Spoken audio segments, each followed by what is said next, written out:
guys, magbablog tayo dito sa ano guys, samahan nyo kami na panoorin guys dito sa may monumento Caloocan.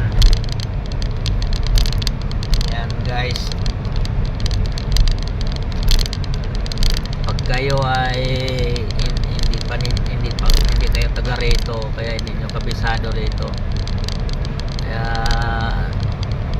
napakatindi ang panguhuli dito ng mga enforcer.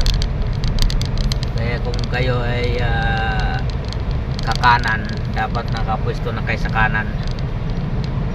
Pag kayo ay kakaliwa ng EDSA, kailangan nasa kaliwa na kayo pupwesto. Gutom na gutom yung mga enforcer dito guys. Swerving kagad ang violation mo dito.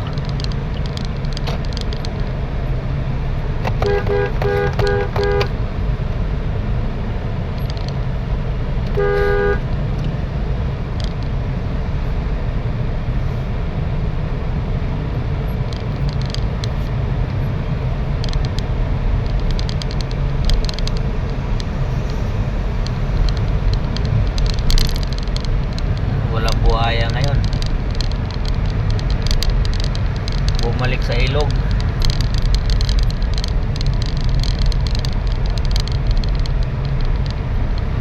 Yan ang ingatan dito sa mga driver ng mga medyo bago lang sa lugar na to. Napakatindi manghuli ang mga enforcer dito dahil sa swerving agad ang violation.